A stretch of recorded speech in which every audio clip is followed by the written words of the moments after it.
Hello,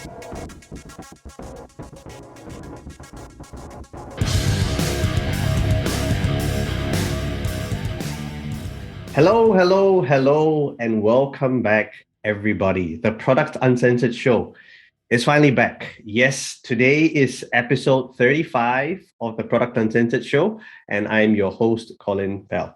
I do apologize for the radio silence. It's been longer than I had anticipated, but unfortunately, a combination of guests being unavailable and also COVID had other plans. I kind of got it bad. So yeah, but that's all in the past. I am back and I've got my next guest waiting. So let's just power through the niceties, right? So there are only three things that you need to know if you are new to this show. And for those of you who've been listening since episode one, my apologies. You're going to have to listen it for the 35th time, right? But yeah, our videos, if you're watching it on YouTube, you know the drill, right? If you have not clicked on subscribe, please subscribe now. More importantly, after you subscribe, hit that notification bell. Does two things, right? First thing is you will get notified every time some new video gets dropped. Secondly, helps this show get discovered better as well. Helps with the algorithm. So if you can do that, thank you very much. Secondly, podcast is available on all major podcasting platforms. It's going to be showing up here. And finally, if you want to support this show, purely voluntary, by the way, there's a link in the description below where you can support the show for the price of a coffee. And if you don't want to do that, that is absolutely fine. So those are the three things. We can now get down to today's show and today's guest. So I think today is another first of sorts. You know, you would have thought that I would run out of firsts after 30 some episodes, but I think it's my first Dutch guest who is based out of Kuala Lumpur in Malaysia. He is a two-time co-founder and he is currently the head of product at TruTrip. His name is Sani Gouw. Welcome to the show, Sani. Hey, Colin, thanks. Yes, how are you feeling? Good. Yeah, back in KL after a COVID time, so it's very nice to be back here. Yeah, we'll cover that. We'll cover that a little bit because I think for the entire duration of COVID, you were not in KL, right? I believe. Yeah. The funny part is we started here and got caught in the first MCO, first lockdown. Mm-hmm. And like the idea is we'll stay for a few weeks and then we'll move on to a different place. That ended up like almost half a year, right? Because we couldn't go anyway. But and all that time, like we thought we will be back in a few months, and that turned into almost 2 years of not being here. So yeah, just have to say it's good to be back. Very nice, very nice. So thanks for agreeing to be on the show. And again, we had some timing clashes and then had COVID, so we had to keep pushing it back. So my apologies for all the multiple rescheduling of the recording. So hopefully, this is it. Yeah. So maybe what we can do is, you can start by telling us a little bit more about yourself, the 2 minute summarized version. And then, I'd love to know, how did you get into product management? Sure.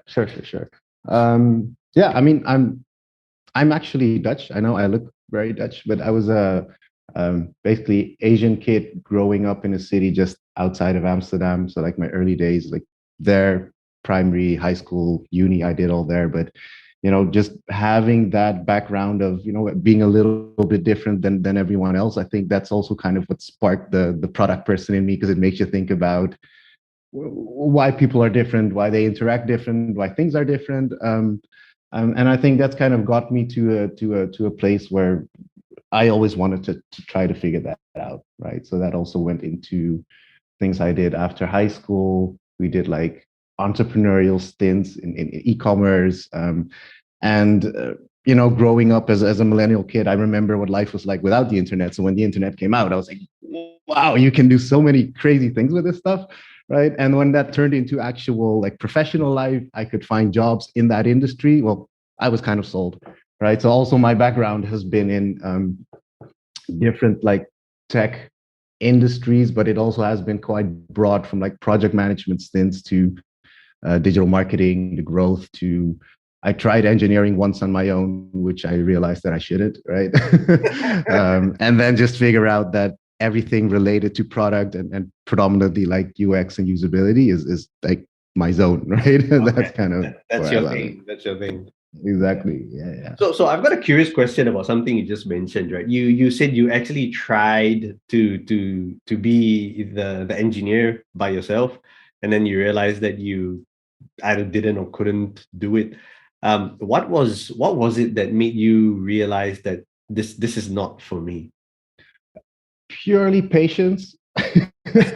Right. So like in my head, I'm like half a product techie guy, and in my other half, I'm an entrepreneur, right? So like I love that the business move forward, like we do stuff, let's get it going, build something fast, let's get it out.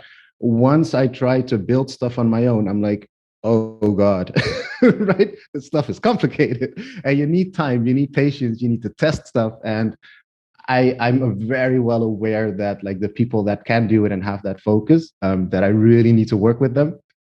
I should not try it myself because you get a frustrated person to work with, right? So I think that's mostly the when I learned that. Yeah. Yeah. Because once upon a time I tried. Actually, I'm a com science major, right? But yeah, I just realized that I think even worse than you, I not only had no patience, I had no talent at it either. So yeah, I I too. don't have talent either, by the way. So that's all right. So I figured out very early on, even during my uni days, that when I get out and I graduate, I'm probably not going to be doing this Yeah, for a yeah. living. So yeah, I was just curious to know what was your thought process when you realized that this thing's not for me. So okay. So the interesting thing about your career is that fresh out of university, you actually jumped straight into doing something on your own, right? You were a Yeah. co-founder right out of university. What was the thought process behind that? Because that's not necessarily something that I've seen very often. Yeah. And maybe it's just the kind of guests that I've gotten on the show, or maybe Right. I don't know. But yeah, very curious to know about that. It was a little bit by force and a little bit out of coming out of our own, because like I graduated around 2011, which is a time where as a business admin student in the Netherlands you had, I don't even know the number, maybe 1,500, 2,000 business admin master students coming out, and they all want to work for the big guys, right? The Lloyds, the Accentures, and etc. And I'm not a top of class performer, so obviously I didn't get in. And then you just start to figure out like what do you really want to do. And this was also at a time that I realized I love like playing around with tech and websites basically, but I'm not a programmer. So at some point I just got very good at like hacking WordPress stuff together and playing around. And we were always traveling at that same time as well, my girlfriend and I. And during one of our travels, I think it was in Singapore or KL as well, we came across these instant cameras, right? They're still around. Well, it was something that didn't exist. We never saw it back where we're from. And we're like, I have time, right? Let's try to just put this together and we'll probably learn something out of this as well, right? So we bought like a batch of instant cameras from here, had it all in our living room, and then you literally go back to square one. You figure out, how do I ship this stuff? How do I pack this stuff? How do I put this online? And this was actually my first exposure to things like SEO, paid ads, usability, right? How do you get your users to your platform, and how you get them there, and how do you convert them? That was like my very first basically self-taught interaction. Mm. And on a business side, yeah, obviously I never did that before. So it was kind of keeping myself busy um, during the finding your job kind of thing, Mm. while hoping that the business would take off. Um, After a year or so, we realized that it's not really scalable unless you go very hard at it. So, we slowly kind of stopped it and killed the business in the end. But yeah, just like I am grateful that I had the chance to try that out at least, because there's so many small things that you don't realize you learn at that point that probably today I'm still using, right? So it's kind of yeah, that was that. Yeah, that's true. That's true. Yeah. So I again similarly, at some point after my first job, 5 years with the bank, then I was like, okay, maybe I want to try my own thing. And similar to you, you're young, you're gung ho, you want to do stuff, and then I think we realized as well that we couldn't scale after a couple of years. But similar to you as well. I think the learning that I got was really, really priceless. And I don't think I'll be where I am today if I didn't try doing something on my own. So I Yeah, definitely hear you there. absolutely. But I guess the interesting thing for you as well is it was after that you then got into product management, right? Yeah, absolutely. And was that accidental, intentional? I mean, I guess the basic question was when you graduated or while you were studying, were you aware of the discipline of product management?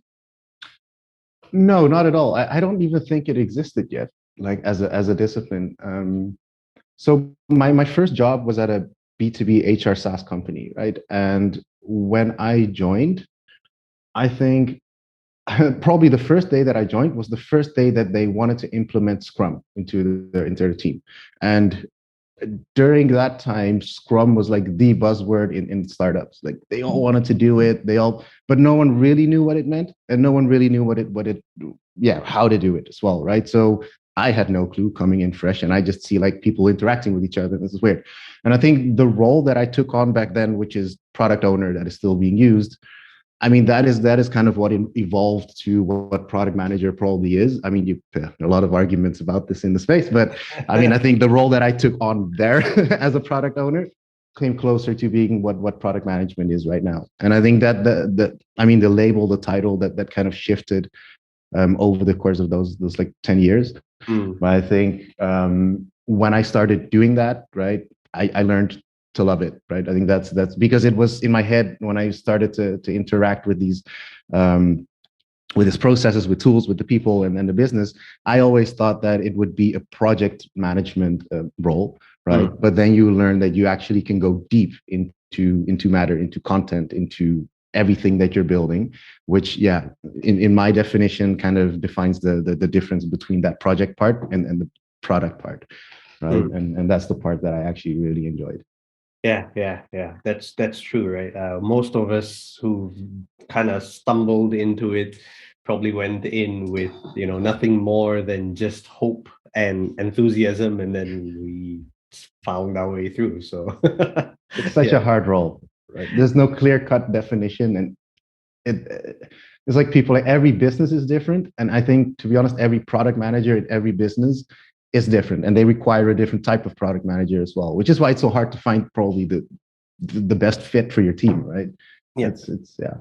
Yeah, I think that's part of the difficulty in actually trying to also build up the industry, right? This as a discipline, because you're pretty much having to it is the product manager who adapts to the needs Yeah. of the company. It's not as strict as, I don't know, maybe say medicine, right? If I'm a gynecologist, I am a gynecologist. Like there's no way you can slice and dice this to make me not be a Yeah. gynecologist if I wanted to be. Whereas product is so fluid and it has evolved, and I think also because it's quite young, so it hasn't Yeah. really established itself. And so yeah, you're right. I think that has been the challenge. And I, like, personally, I've always found it a little hard when people ask, like, how would I break into product management? Sure, I could give you like the general broad strokes, but Yeah. I think it's quite, I don't feel comfortable being so confident in my answers by saying, just do 1, 2, 3, 4, 5, because I feel that there's a lot of nuance, Yeah. especially with the organization that you're either in or trying to get into, that would make it very different for everyone. It's that kind of an experience that is different, I think. So I think you've hit that on the head completely. Yeah. Absolutely. Yeah. Okay. And so how did you then end up in KL? Like you grew up in the Netherlands and everything, right? It was a good life, So how did you then end up in this part of the world? That's a good question. I guess it's the entrepreneurial adventurous side in me, right? I was working in the Netherlands in tech as a product owner, and things were good. And I was always playing around on LinkedIn, always in touch with people. And at some point, I don't know how, I got in touch with this digital marketing agency called Lion and Lion. Mhm. and they were heavily recruiting. I think they were in their second or third year in. They were still building out their business heavily in Southeast Asia with KL as a headquarters.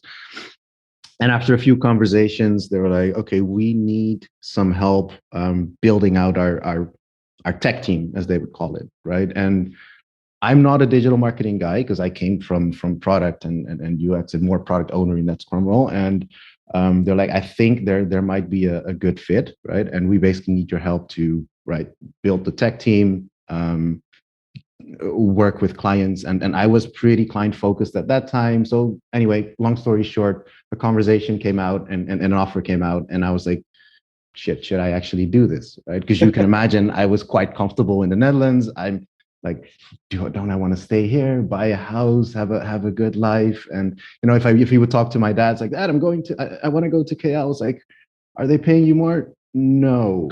Are you getting a better job? Not really. Is it like a really big? I don't know. Like, why are you doing this? Like typical Asian parent, right? So and at some point I'm like, you know what, I'm young enough, there's nothing holding me back, and I really want to try this out. And I guess that's like that curious part in me that's like, I don't know how it is on this side of the world. I don't know how the digital marketing space kind of is like in general, and I don't know how it is in Asia. So I basically resigned. Within 2 months I was in KL, like moved in, went into digital marketing, and realized like, oh shit, this is a different world. Right? And that was really fun, to be honest. Like the stuff that I learned there is so different from what I was doing before, Mm. mostly because it's entrepreneurial, as in you need to kind of own your business unit a bit more. I started selling like tech services to big clients as well. And two is, aside from just building product, I really got like even more in-depth exposure into growth, into performance, into ads, into SEO, into everything around building a startup business, right? That I got my hands on finally, right? Which is, I was always interested in it a bit, and now it's like really close to me. So yeah, now just instead of building a product that works, you now can think about, how do I get the traffic to the right place, and how do I get the right traffic to the right place and convert them in the right way that they can stick with you. And I think, again, like those few years that I did in line, aside from what I learned as a person, as a professional, right, my whole KL experience has been amazing, right? And that's kind of, I fell in love with Malaysia. I fell in love with the region, right? Which is why chances are slim that I'm going away from here. But this is also why I continue doing business in the region. It's just, yeah, it's been great. So the interesting questions that I have for you, a lot have to do with your time at Lion and Lion, because it's like you said, it's an agency, it's a digital agency, and Lion traditionally have functioned more as a design, I believe, design/marketing agency more than a product, a product-led company, right? So the question that I had for you is, of course, now it's going to be in retrospect. How different was it? Because what were the biggest differences that you found? I think you've mentioned one side of it, which is you're really deep into the marketing side of things, the SEO side of things, and really you're having to sell a lot more as well, something that your traditional product manager roles don't really do. But now looking in retrospect, what were the other differences that you found, the big ones, anyway, between, doing product management in an agency versus doing it in a tech/startup scene? I think the biggest difference, that's probably why I moved on, is that you get exposure to an insane amount of businesses, business processes, and business problems, right? Which, from as a product person, is amazing, right? You see so many things, and you have like your whatever. You have a Coca-Cola, you have an IKEA, you have a L'Oreal, you have all these big companies that have different problems, all growth and marketing related, right? And you're trying to figure out a solution for them that works.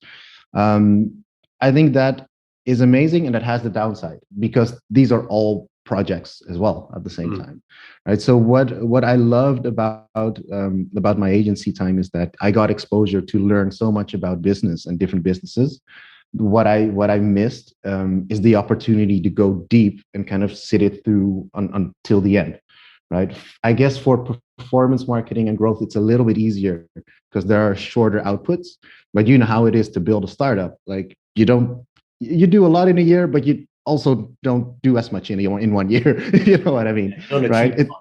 Exactly. You don't always get the satisfaction. You're thinking, you know what? With me, at least, it's always like, I have this idea, we can be here after a year. And obviously you hit 50, 60% of that. And that kick out of I've had my fix, whatever. It for me, it took me a few years to like at the company after to really see the value of the stuff that you've been putting in. It compounds, it accumulates, right? It comes back later. And with agency, that's different. So I think that's probably the biggest difference. Okay. And because the nature of that, like the whole way you're building, recruiting, running teams is also quite different, right? Yeah. Would it be fair to say that that big difference that you mentioned is kind of similar to, I think, product consulting gigs where you're sort of selling the services to a big company. You go in with the solution, but it's usually quite short term. I think the analogy I've used for this before in the conversation is like you're always the midwife, never the mother, right? You're helping to birth something, get something off the ground, and the minute the baby is out, like, all right, thank you very much, here you go, and then you're off. Yeah. You're off to the next client. Would that be similar to your experience? I think it's a little bit more similar, aside from like because I thought about consulting a little bit, and I think I would actually enjoy that a lot, right? At some point, I think when you make that analogy, it's more about the ownership you would have versus not having it. Because I love to actually consult and help smaller businesses to like, okay, what can we do to get off the ground, right? And once you get there, maybe I'll move on, I'll do something else, but I'll still love it because you actually get the chance to go completely deep, stay with them, help them grow. The only difference is when it's not your own business is obviously equity and ownership, right? It's not yours and you can't like reap the benefits completely out of it. You just get paid for your hours. But so there's like a little bit of difference there. With the agency, it's more like the short. It's even shorter than that in my opinion. And keep in mind, these clients are big. These are enterprise size, right? They're big. Like you're focusing on a lot of their KPIs, and that's important to them. That's important to you, right? When you get to smaller businesses, there's just a lot more people and passion involved, which I try to stay close to. Right. Yep. Okay. So I don't know. I'm probably jumping the gun here, but I'm just very curious to know because I think you mentioned something quite key, because you were saying that smaller companies, there tends to be more of that passion that's involved. Is that part of the reason why your path within product management has not been in going into the big enterprises and sort of staying more towards the tech startup scene? Absolutely. I think it's part of it is a conscious decision, and a part of it was luck, right? So I guess that's the segue into what happened after Lion and Lion. Go for it. But when I was with Lion and Lion, I met a few guys, and they just started this company called Payroll Panda, which you're probably familiar with it, within Malaysia, a payroll B2B payroll SaaS, right? And that was a tiny business that was born out of frustration, right? Fuad and Asim, who are the co-founders in the business, they were doing business in Malaysia for quite a while, and Fuad's biggest problem at that point was, there's no good payroll solution here. It's like, you know what? I'm just going to build like a basic thing. He's a programmer himself. He built it out, and then that turned into, we could probably turn this into a business, like make it a bit prettier, put a billing system behind it. I was like, wow, people actually use it, and that was like that initial traction. And that was beautiful, right? I wasn't part of that journey, unfortunately, but when I met them, they realized time management. Time and attendance management is basically inherent to the payroll process, especially in Asia, because like a lot of hourly workers, but also we need to manage time to make sure that payroll is accurate. And through actually the third co-founder, Tuan, I met both of them, and we started talking, and they quickly convinced me that, early stage startup life can be super exciting. And hindsight, like, I have zero regrets. I think I'm super great. I'm actually really happy that I did it, right? But yeah, there are a lot of difficult sides to that you don't realize at that moment when you're making that decision. So to some extent, like I said, it was a bit of luck. I was maybe a bit naive in my decision because I was like, wow, this is amazing. We're going to be millionaires in 2 years, right? I'm going to join this business and do it, etc. And that's the way I came in, like basically as the product guy to build the time and attendance solution together with Fawad. So the agreement was Tuan and Asim would purely focus on Payroll Panda. Fawad and I would purely focus on Jibble. The name was born as Jibble at that point, and I came in basically as the product guy, which meant I was responsible for everything except tech and programming. That's kind of what it turned into. Since Fawad is his background is programming. His background is gaming as well.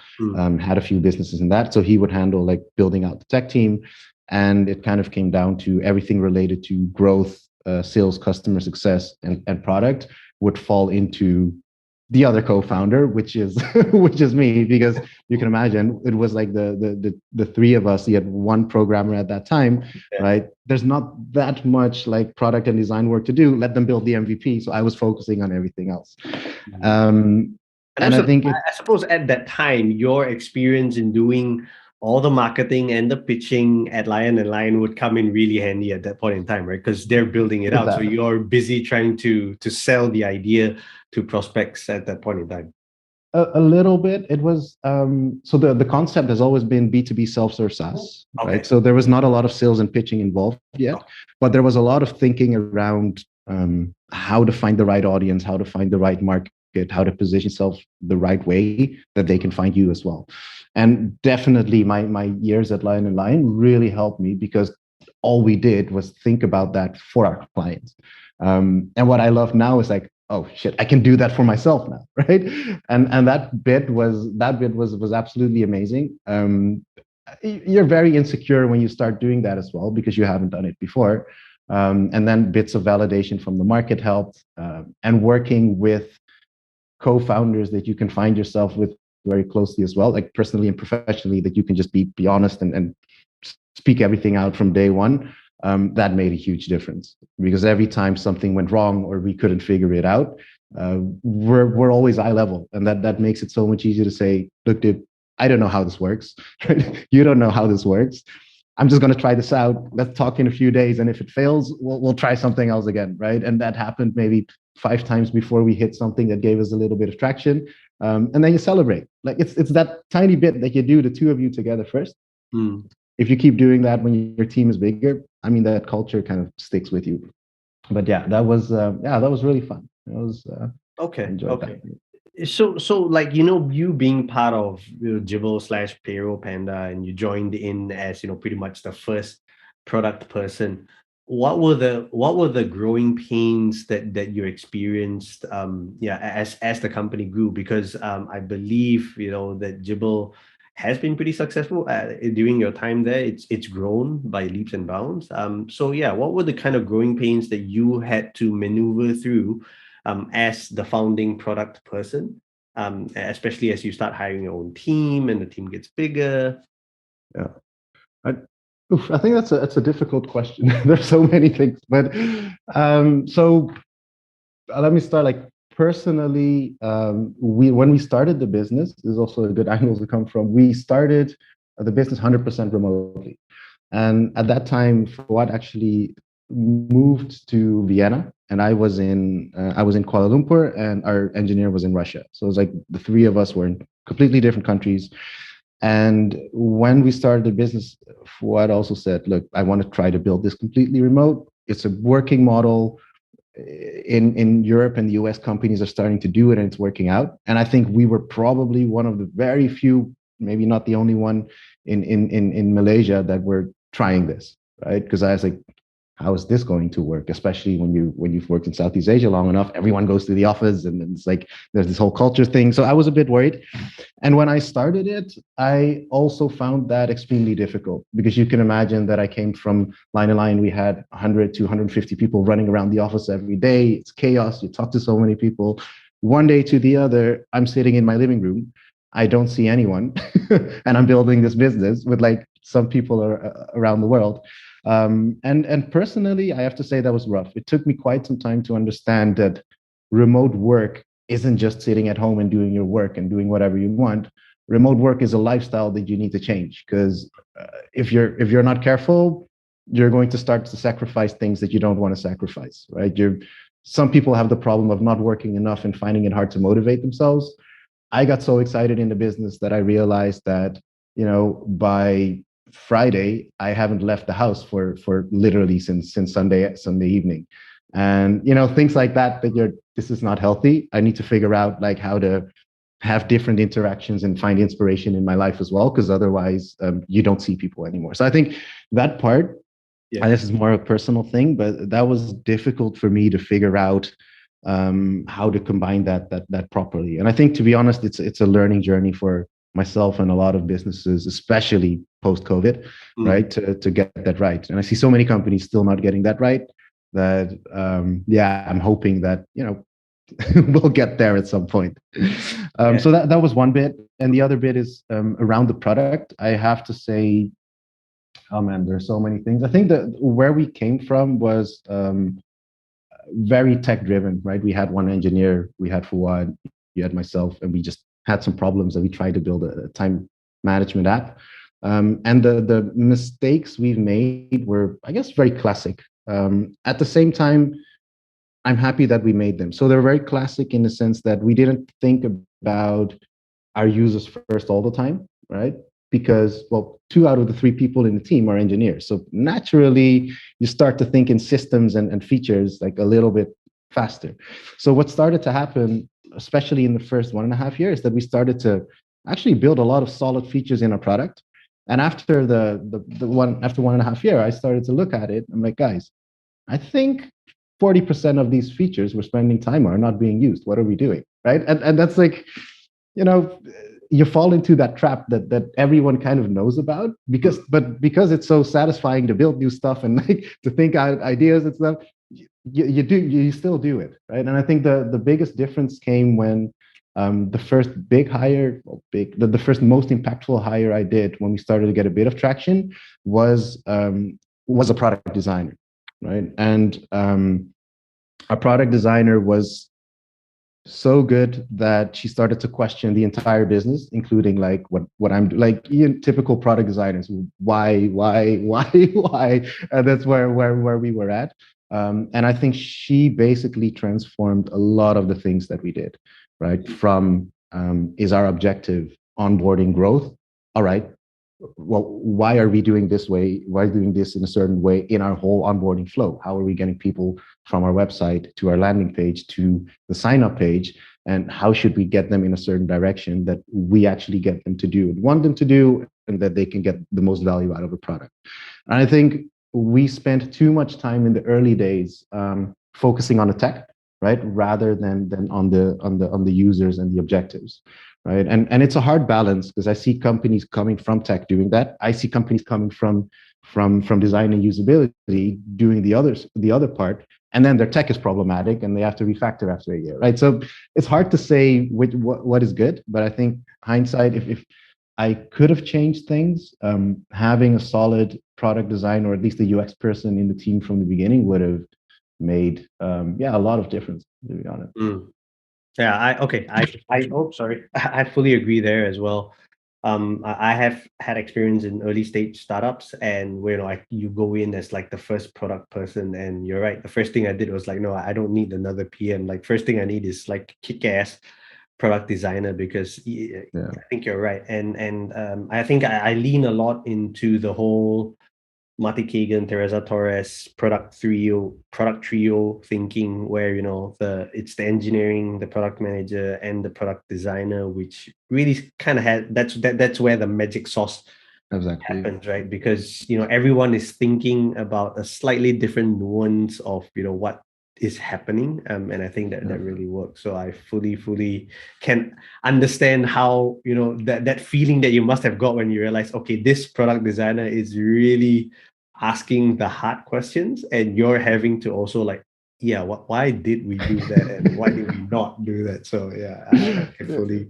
And you get a little bit upset because you never have to kind of justify it. And I think one thing I learned with our team, and I got super lucky that I got to work with a person like Fuad, is that he comes from like this idea of, don't have an ego, because that's not going to help like anything at all. Right. So even when you're like, you've been selling and building this successful business for the past 1.5 years, this new hire comes in and questions everything you're doing. You could say like, who are you to tell me this? Or you could be like, you might have a point here. That's very hard to do that, right? It's like it feels it's unnatural for people, obviously, because you're proud of yourself. But yeah, it takes some time to get through that. But it's a great journey once you get there, right? And once you start to get that interaction between those people and that dynamic going, man, amazing things happen. Yeah. Yeah. So let me just dive a little bit deeper to what you just said, right? And again, I fully agree, right? That having the minimal amount of ego when you're trying to build not just a product but also an organization, it's quite critical. How, in your experience, have you managed to sort of teach that to other people? Not they may not necessarily report to you directly, but how do you teach that? Have you, or has it not been successful? I don't know. Because in my opinion, I think that's the hardest part, right? Everybody says it, everybody knows it. But in actual practice, it's one of the hardest things. Like, how do you get the team to be so focused on the outcome that you want that you'd be able to tell them, look, it's nothing personal, right? I'm just trying to question a little bit more as to why we're doing this.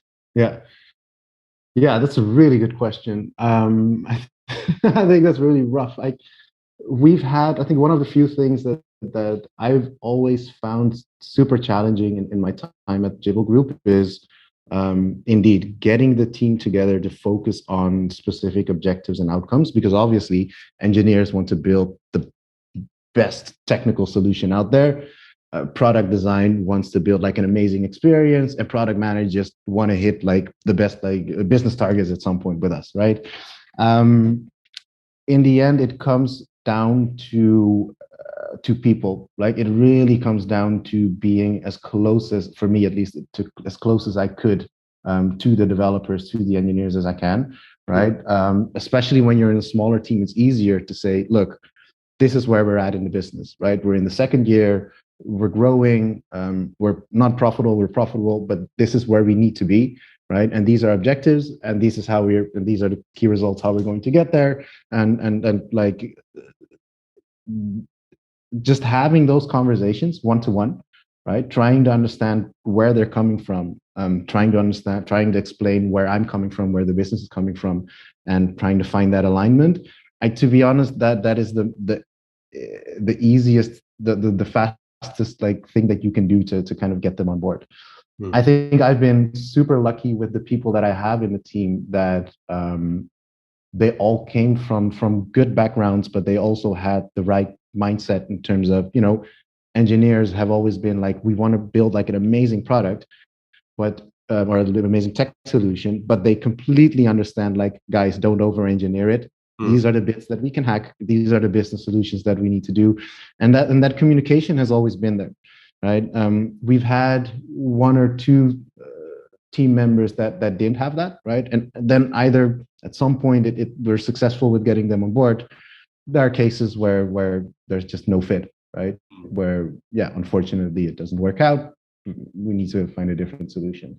And it's hard. And I guess I think I'm lucky that perhaps 80 to 90% of my team members at some point came to that position. And a lot of it goes through a solid recruitment process, to be honest, as well, right? And this is one thing I learned, like, recruitment is 100% key to the business that you build, right? Because one bad hire can be destructive. two bad hires, forget about it, right? If you're a team of five, just to give you that idea, right? So I think at some point we also doubled down on how we do recruitment and how we find people fit, right?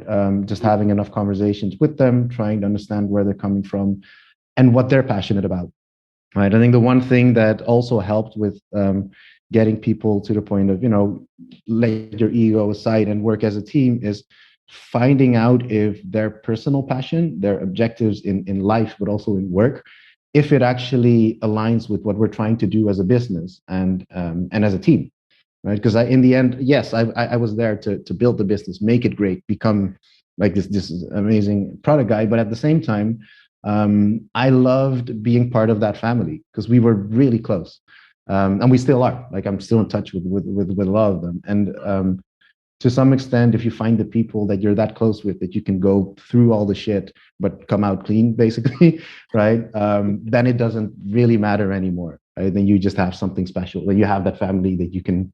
Doesn't matter if you're building a time tennis startup. Doesn't matter if you're building anything else.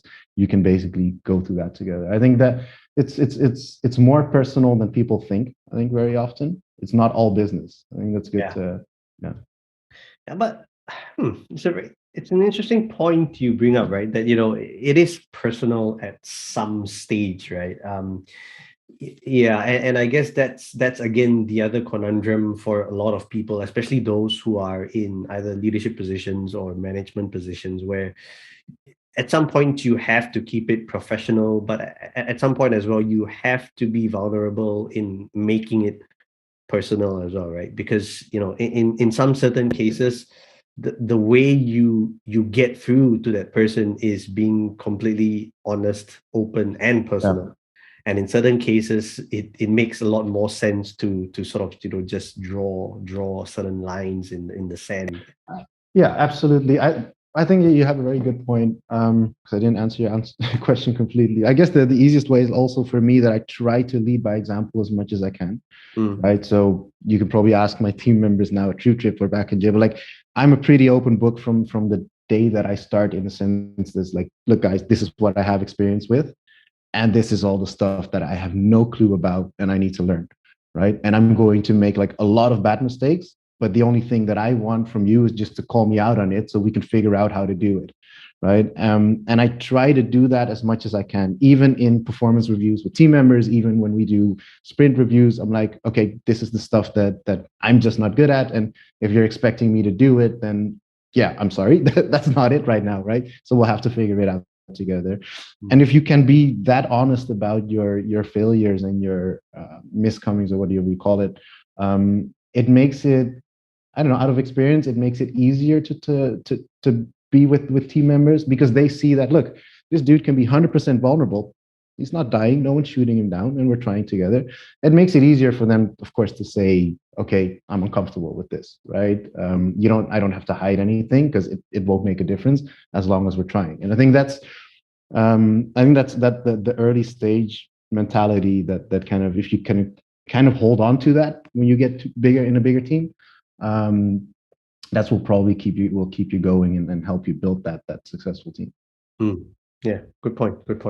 And the other thing I wanted to sort of zone in a little bit more about your time at Jibble, I think it's more in Jibble than in any other of your other employment, is the whole idea of building remote teams, because literally the team was not just remote from a geographical or geolocation, but even the time zones were very different, right? So how did you make that work? Because you've alluded to it earlier, that you said, when you're working fully remote, first of all, personal motivation is an issue. But I think the added complexity in your case, in your time at Jibble, was that the different time zones. And I'll be honest, I struggled with it. Like I did a full remote role with different time zones, and I in the end I just couldn't make it work, because I didn't manage to find that balance, right. Between how do you make it work, how do you build, you're not just building a product, but you're trying to build bonds, you're trying to build a good working relationship, and communication wise, like working asynchronously because of the time zones. Like Yeah, maybe you have some tips, or you had some experience with how you made that work. Yeah. Um, Again, I think I am lucky that I have my foot in the ground in two continents, right? So I live in Asia, but I was born and raised in Europe. So at some point, and oh, sorry, there's one part to that, that Fawad is living in Europe, Yes. right? So the way we built the team is that it came a little bit naturally, but like from a recruitment point of view, the developers we started to hire were all in the Euro time zone, right? Okay. So they, I would say 85 to 90% of them, and then we had a few in Asia, right? So I think one key thing is the team that you're working the most, like the closest with. I would always recommend them to be in the same time zone because it just makes it so much easier, right? That's one. And then if there's one or two outside of it, that usually is still doable. So we had our engineers in the Euro time zone. I was in Asia, and again, I guess to some extent naturally, product product design was in this region, right? So that also made it easier, especially for these roles where it makes so much it makes it so much easier if you sit down together and you go through specific problems and features, and right, because where a lot of them we could fly them into KL, or they were in KL, we could just say, guys, the next 5 days we're going to work from this location, we're going to solve this, we're going to do a workshop, right? So I think it's not as remote as you might think. Okay. That's one, right? So there's like we did a lot of what companies call hybrid now, but we Yeah. already realized that there was a need for it, Yeah. right? So we build ourselves in a way that we could facilitate face-to-face interactions, and we could do that. And the other part was time zone wise, yeah, engineering was in Europe, and the rest was here. And I think I would not switch that setup as well, because in Asia we were always a little bit ahead of the devs. So by the end of the day, when devs are done, right, we get up, and we actually have some time to go through things, right, to check things, write out what we want to talk about. Then they get up around 2 p.m. this time, Yeah. and we have like 4 or 5 hours of overlap to go through intense discussions, conversations. They might have not always enjoyed it because their mornings were full of meetings Yeah. some Yeah. days, right? But after that, we could also just leave them alone. So they were like, oh, awesome, right? And especially if the night owls, like no one bothers them, they can just kill it until till the end of the day, and then they're done. So I think also just the setup that it was on the left side of the world, on the right side of the world, call it luck, or maybe it was subconsciously on purpose. It worked out for us like really well. Okay. We had a rule of minimum overlap of 4 hours, I and see. also so yeah, minimum overlap 4 hours, but you're from GMT plus 1 2 until GMT plus 8, so that's doable. Mm. And the other thing is, because we were 100% remote company, we offer 100% flexibility in your work, right? Our vision has been, you need to be able to work on the days and hours that you're most productive, that you Mm. feel most productive. Some people like it in the morning, some people like it in the evening. That's easy. But the other side of that is you need to be flexible for us as well, in the sense that if we have an evening meeting or we have an early morning meeting, we would like you to join there, because yeah, at the same time you can start a bit later, or end earlier as well, right? So we try to keep that flexibility in, and again, that worked out like lovely for us. So that, yeah, it was cool. Yeah, I think the fact that you guys had a minimum number of overlap hours as a requirement does help. So like in my case, I had team members in the US where the time zone difference was almost like what they were in the Bay. So that just made communication really, really tough. Plus, we had three major time zones, right? The Asian, the Europe, and the American time zone. So yeah, I think that would be that just made it. I wouldn't recommend it to anyone. Correct. We made a conscious decision never to hire past London, right? So Okay. anything on that side of the world, even though we really wanted to, because there's some great talent out there, we're like, it's just going to make it too difficult for us, right? Correct. And the world is big enough to stay in this time zone. I mean, before this, like people had to recruit in their own country. So Yeah. like getting this, like, okay, maybe we shouldn't push it, right? That was kind of the idea. So for those of you who are listening, especially if you're in a hiring position where you're trying to think about growing your team, right? Yeah, I think those some good points from Sunny, right? You might want to consider that although the world is your oyster, there are certain limits that you shouldn't push too much, lest you end up in the same situation as me. So yeah, I think that's great advice. So two more questions about your time at Jibble. What is it like to work with someone like Asim? Like I see Asim's post all the time on LinkedIn, and dude, he gets like insane amount of interactions, and he seems to be like he is like the face of Jibble, that kind of thing. So, what was it like for you to work with such a famous person, if I could use the word? Yes, speaking of passion, but yeah, that's awesome. The first time I met him, he's like super laid back guy, shorts, flip flops, and then he starts speaking, and I was like, wow, he has a strong opinion. That's Yes, interesting, exactly, right? right? And I think I admire like a lot of things about him. Like he has this.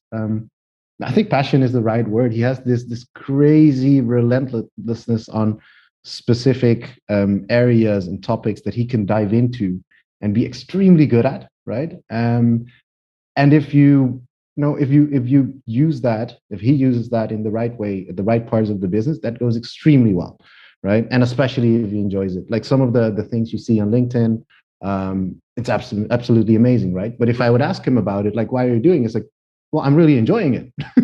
Right? It comes straight from the heart. I'm like, I'm enjoying writing about this. And sure, I tried like some hacks to see what people like to hear about more. But other than that, it's 100% kind of genuine, right? And he would keep going on that. And some of that is a little bit strategic as well, obviously, because it's PR for the business. So we use that as well, which is great. But if you would read some of the things that he's saying, and especially about running the business and things that are going on in Jibble Group, it's 100% true, right? The stuff that is happening in the company, it is 100% true. He is running the business like fully. He's going at it.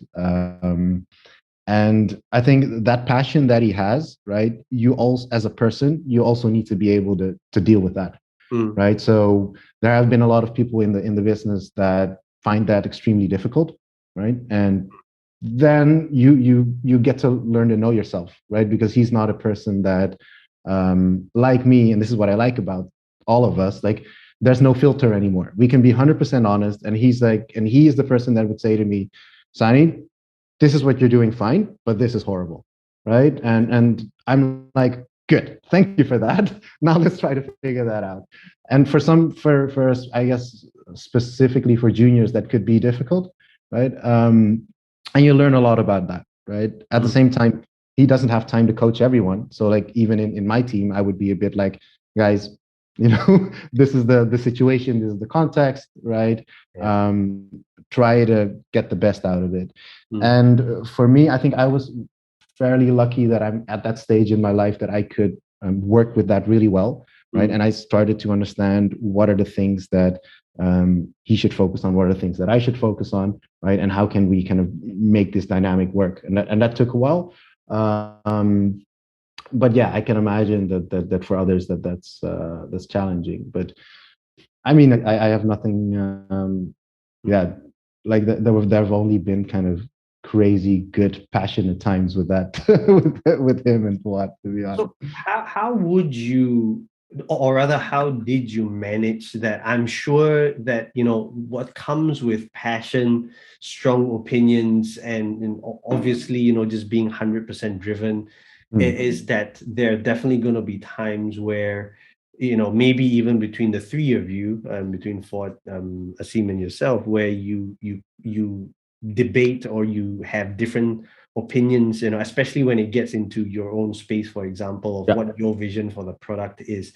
How did you manage that part? Because I think that is one of the biggest challenges for any product person absolutely. trying to go into early startup, right? Is that the founder, or the co-founder, or the main person behind it as well has a very strong connection with the product, and they're still very involved. Yeah.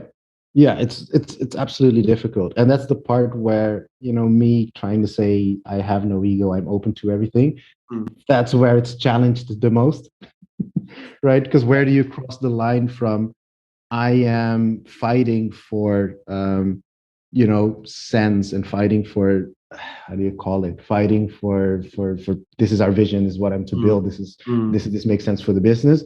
Where do you cross the line into that from I feel personally offended and I get into that, right? That's very difficult. And I think Asim, Fuad, myself, Tuan, we've all had like very difficult arguments, right? I'm not going to lie about it. There have been Mm. extremely difficult times.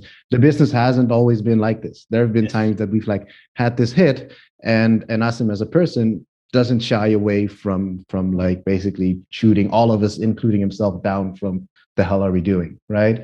And we've had like fights. I've had difficult, not as much sleepless nights, but close to it, to just thinking about like, man, how are we going to deal with it? Mm. And then at some point you realize it doesn't really matter, because at the end of the day, after a few days or a week or so, you come together and you realize, yeah, it is shit, and yes, we're failing, and blah blah blah blah, right? We are kind of mature enough to at least get back together and say, look, guys, it is what it is at this point, right? Let's try Mm. to work this out, do what we can. And I think that's what it kind of what's the most important thing about that is that you get a feeling that even if things completely go to shit, that you can rely on the people like left and right of you to kind of get back up. And even if there are arguments, there are a lot of situations where we agree to disagree, right? Yeah. Which in some cases makes a lot of sense, in some cases it doesn't. Like big picture, it doesn't matter. Like I don't want to stick and argue around certain topics for too long, right? Mm. Then it's just better to move, right? Just do something about it now. If it fails, we'll try my way afterwards, and Yeah. that's fine, right? So it's very hard to take input from someone, especially not from your expertise, right? And it's very hard to try to do it someone else's way if you feel like you're the expert. Mm. Once you can, right, you can also, it makes you a better product person, right? That's kind of what it comes down to. Yeah. Okay. Okay. Yeah. Thanks for that, because this is a question that comes up pretty often in my conversations with product people and founders, or yeah, especially in the early stage startup, where, like I said, right, the founder is still very grounded in the Yeah. product, you're very hands-on in the day-to-day. And yeah, I wanted to know, from your experience, how that would be like. So thank you There's, for sharing. yeah. Sorry. Yeah, go ahead. Sorry. No, I just wanted to add, like, there's a limit to that though. Like, at some point, things don't make sense, right? Mm. And then you need to be able to argue that, to fight that, right, in the most sensible way.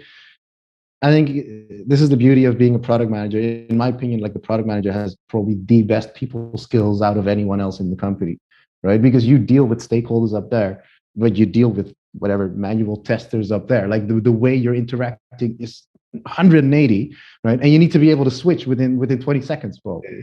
And being able to influence like such a passionate CEO is probably one of the harder things I had to do on a communication level, right? But when, like I said, it's a really good experience, because once you can do that, right, you also take that into business, right? How do you influence customers? How do you influence anything else? And it's a life skill, to be honest. Yeah. That's true. And yeah, I was at a design event recently, and someone was asking me about how do you train designers, especially as they get more senior. Um and I think the same answer that I gave applies to product people as well, because I told the guys, like, really, the higher up you go, the less you realize it's not about your frameworks, it's not about the technical side of things, it's the soft skills. Like, how do you influence Yeah. people, how do you have these tough conversations and still come out knowing that I'm going to be working with the same person again tomorrow. Yeah. So I just thought that was, you've literally just explained that whole thing. I think you did it pretty well as well. So Thanks. yeah. So again, like I said, I want to thank you for being very open and candid about the whole thing, because yeah, that's part of, I think, what makes the conversations on this show. I enjoy it a lot personally as well, because they're always very honest and Yeah. candid. So So moving on, right? You decided to move to TruTrip, Yeah. and be the head of product there. Why did you decide to move from Jibble? I mean, you obviously been building something great. You know, you were co-founder, and what was the trigger, or what was that push factor that made you decide there was time to move on? Yeah, I get questioned that a lot. It was you know at the time I was in where was I at that moment? I was in Bali. I was in Indonesia, right? Stuck in a lockdown again. And now we're talking about 4.5, almost 5 years in. And to be honest, like working remotely is great. And like I mentioned, you need to turn that into a lifestyle. You need to figure out where do you get your social fix from? Where do you get your creativity fix from? Where do you get your productivity fix from? And COVID made that difficult. If you've seen this, COVID made that difficult for everyone in the world, right? It's probably harder for people that were used to going to the office and having a lot of interactions there, but it wasn't easy on me either, right? So at some point you realize, no, you're doing nothing but work. You're focusing only with work because you have nothing going on in your life again, because you have 2 months of a lockdown. You're not supposed to go out of the house. So I've been through that like 2, 3 times, and the last time I was, I guess it accelerated what was in my head a little bit because at the beginning of last year, I was already like, I'm feeling what I call the Jibble fatigue, which is the to me, I loved building the business. I loved the early stage. I loved going from 0 to 1. And at some point when I left, we were close to like 100 something staff, right? Um, and where I kind of started to lose that feeling is also when we got to that size, and when that started to happen. And at the same time, time attendance, payroll, it's a super interesting, difficult industry, but it's not something I love to do, right? So the passion for that, um, there's only a level of compensation you can do. Like, let me put it like that. The excitement of building the business compensated for what I didn't love that much about time attendance HR, right? So I just had the conversations. Like, again, me being honest as I am, like I just had the conversations, guys. I really wanted to try. I really want to start doing something else. Let's see how we can transition that, and let's see if I can move on, right? So we made that work. I left by was it September, October that year. Um, my girlfriend forced me not to start looking for anything for like 4 or 5 weeks because knowing me, I would like dive into it and never get out, right? So I relaxed for a bit, and I really enjoyed actually just taking a break from the business life for about 3 to 4 months. Mm. But during that time, I've always been in touch with Hugh, who is the previous co-founder of Lion and Lion, right? Or well, he is not he is the co-founder of Lion and Lion when they got acquired as well, and then he moved to Singapore, and he actually started TruTrip, which was when they founded a concept of also born out of frustration, travel management, right? Mm. Like he was doing a lot of business travel. Everyone was doing a lot of business travel, but you just have like it's difficult, man. Like especially in smaller companies, you book your flights, you have like the consolidation is a problem. You need to get approvals, the payments. And there was so much overlap with HR time and attendance management that I'm like, wow, I really love like the problems that you're solving. And it's a super interesting industry. And it's travel and like this nomadic life that I had, like traveling around, it's very close. And I just see all these problems that he's solving. I'm like, man, I love this. And I actually had some early conversations when he launched, or was building out the first MVP. Didn't happen back then. And when they launched their MVP, we're talking, I think, March or April 2020.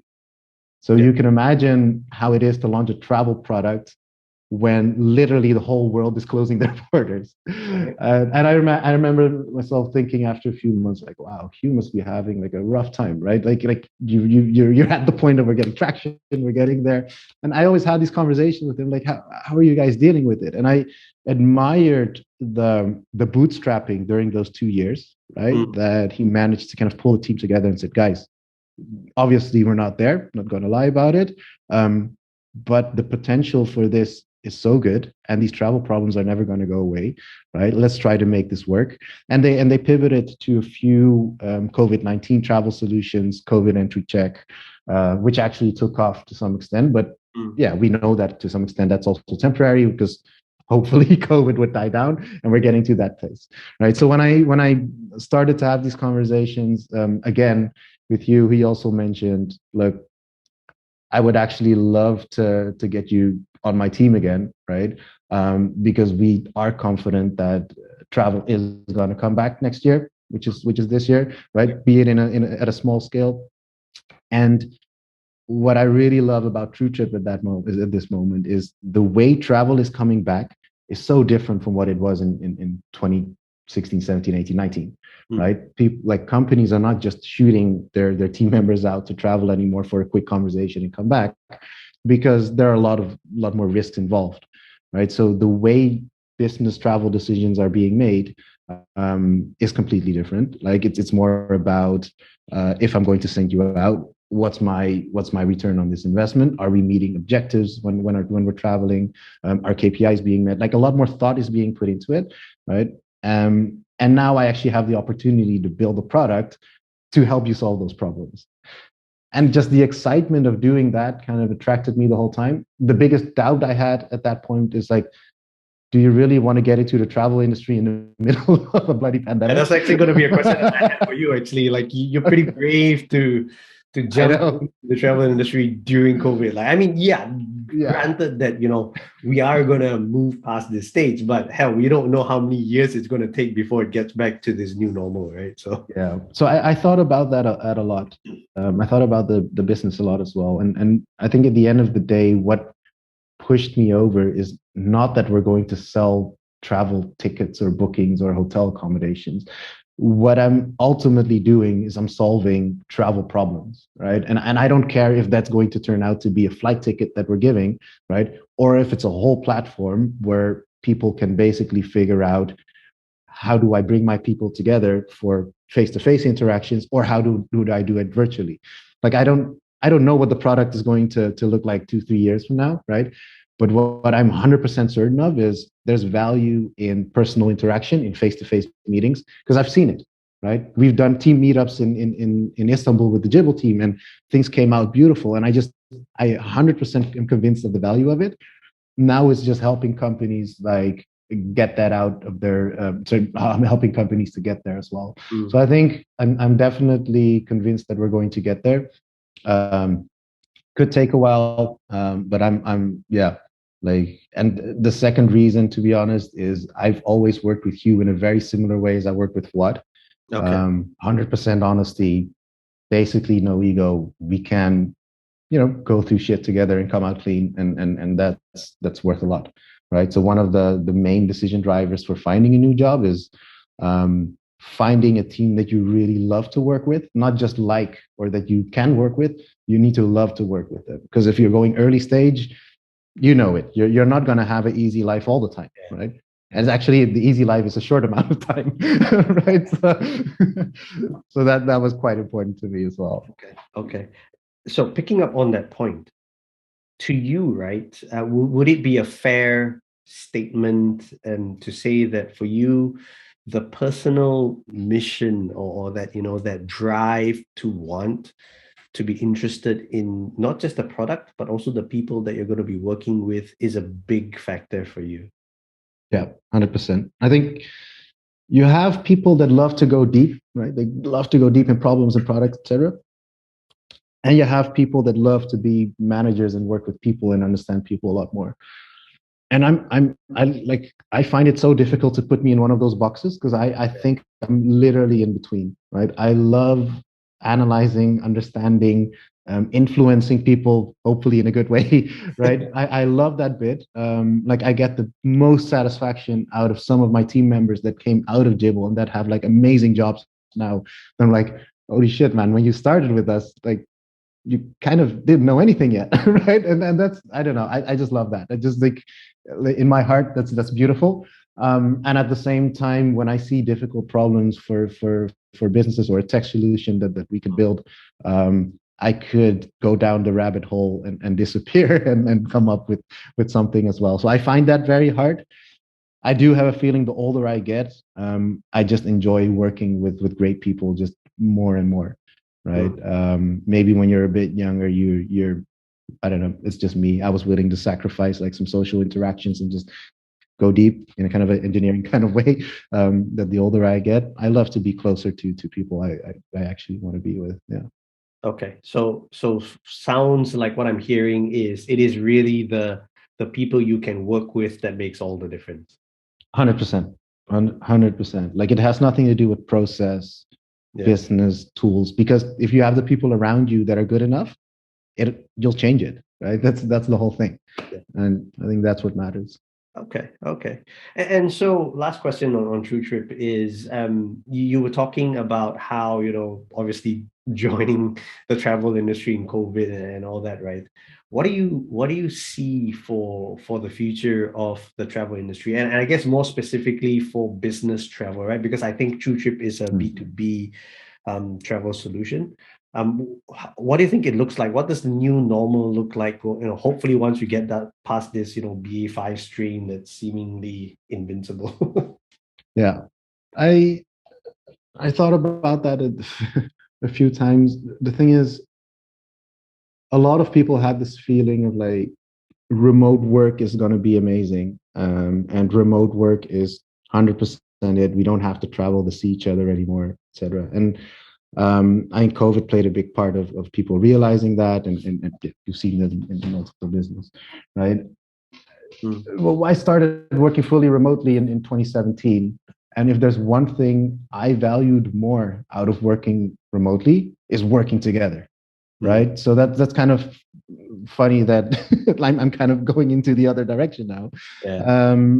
And if I look at the travel industry, there is so much value in sitting with each other, going through a difficult conversation, having whatever, having a drink or a meal together, and kind of solve problems, right? I don't think that will ever go away. That's one part, right? Workshops will never go away. Events will never go away. People really want to be like we're social beings. We really want to be together. So that's one part. I think for the travel industry specifically in Southeast Asia, the business travel industry, I think we're going to have a long time ahead, right? I think it's like if you noticed it, Asia's kind of at the last bit in the world of picking up like travel, like where the States was kind of going head first. US is following very quick after. And within Asia, I think Singapore and Malaysia are relatively progressive with saying like, okay, let's open up at less leisure travel, business travel. There's not that much happening yet, but it is really picking up. What I'm seeing for the future is, like I said, there's going to be a lot more thought behind how we're traveling to each other, what we're going to do. There's going to be a lot more decisions being made around can we do this virtually, can we not? And there's going to be a lot more analysis and reports being done about what's more effective. And that's the direction that I want to take it as well, that I can almost help you with, these are the type of problems that I would recommend you to do in person. Look, you have the budgets, we can help you with that, right? And if you don't, there's a cost to not traveling, right? I think that's also good to understand for a lot of business, and that's a problem we need to make visible. Yeah. I think that's roughly the answer I would give. I don't know if it answers what you were asking. No, I mean it was just a curious question, right? I think what has come out throughout the conversation with you around the whole conversation, I guess, around working remotely and working fully remote versus a hybrid is, I think no matter how remote your organization wants to be or how remote you want to be personally, I think at a certain level, there is still this connection that needs to be had that only happens when you are physically co-located with your team or with the people that you're working with, right?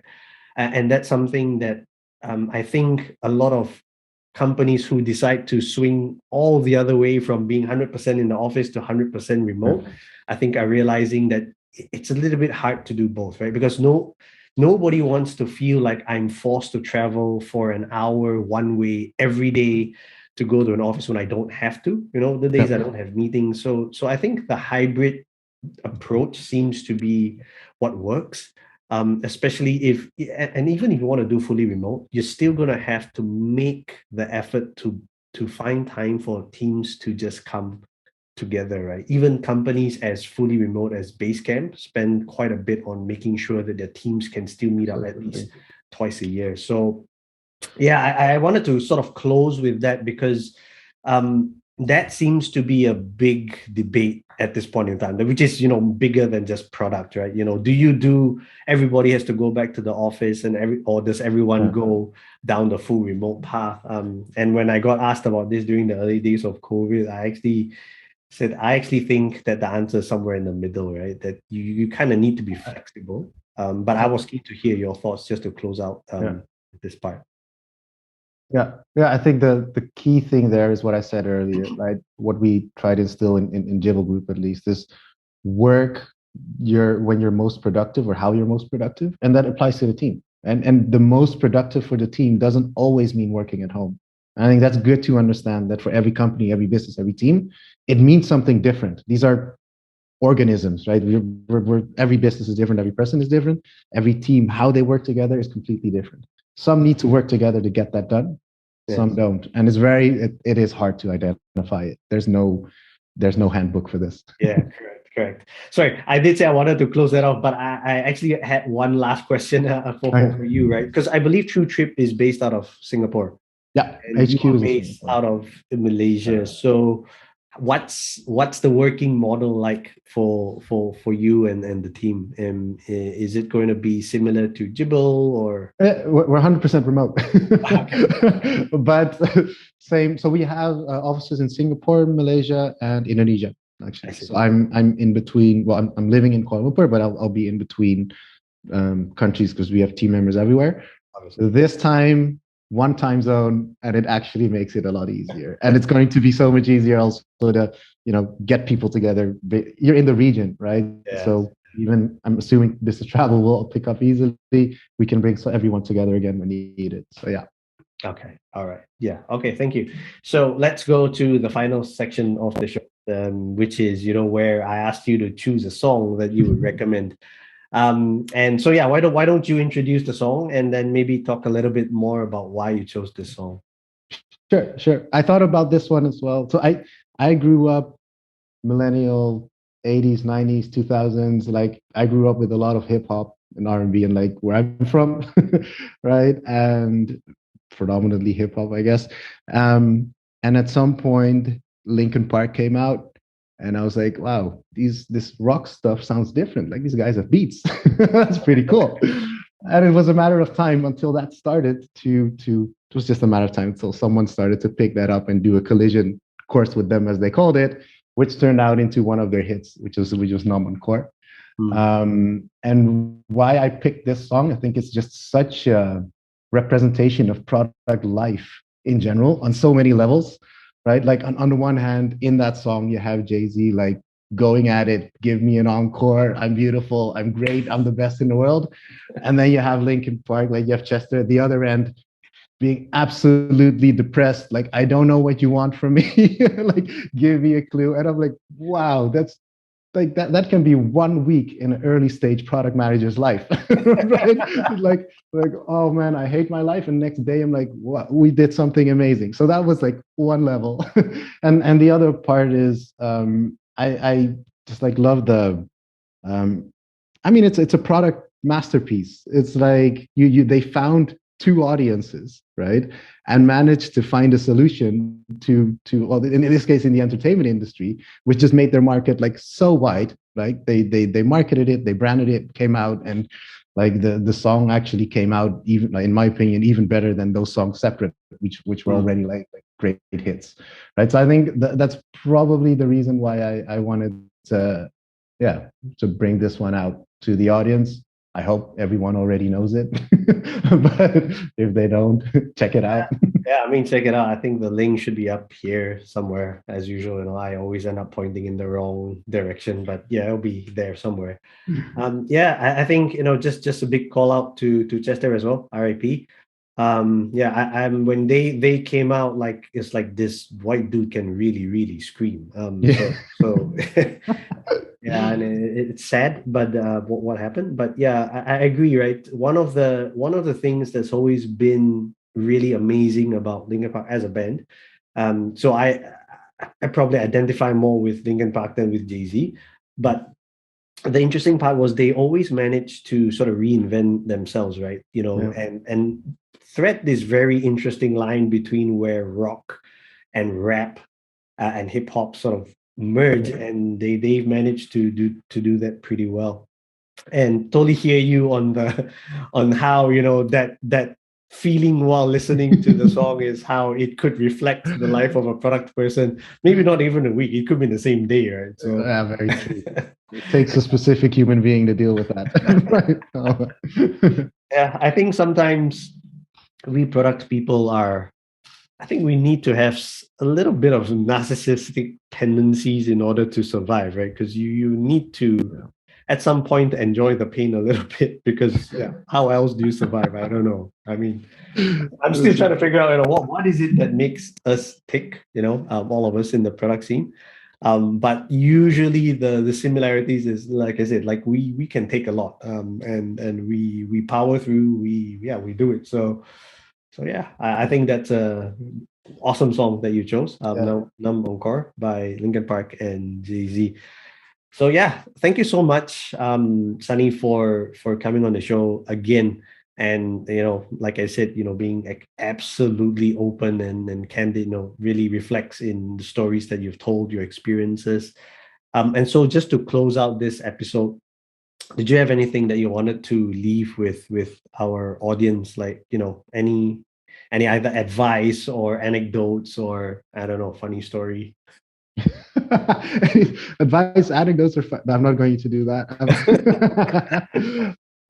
I guess I'll come back to what I mentioned earlier. Like, people glorify like the remote life. Um, it's a lifestyle. Think about it when you take that on, right? And I think it really depends on the business and industry that you're in. And I guess the other thing that I always tell people is, if you start a business, right? If you're getting to, like, if you know that your work life is going to be hard, be very careful with the people that you pick to do that with.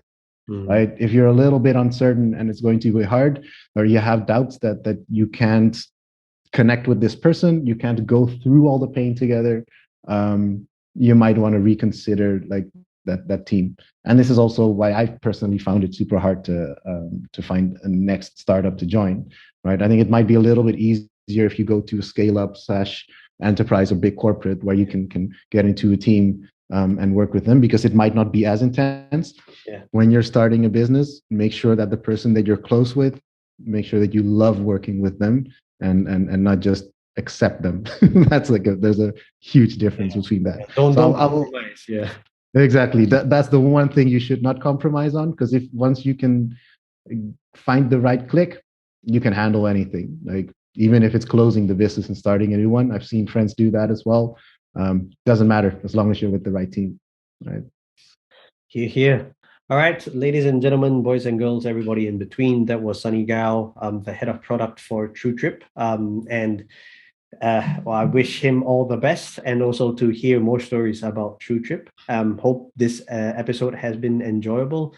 And as the world opens up again, please continue to be safe. And yeah, for us in Malaysia, we'll be having our first product meetup in person in 2 years, in a couple of weeks. So I'm definitely looking forward to that. So for all of you who are in Malaysia, head over to my LinkedIn and we'll see you. But for those who are not, well, hopefully your meetup scene is going to be, fun too. Thank you all so much. Have a good day, and we'll see you at the next episode. Bye bye.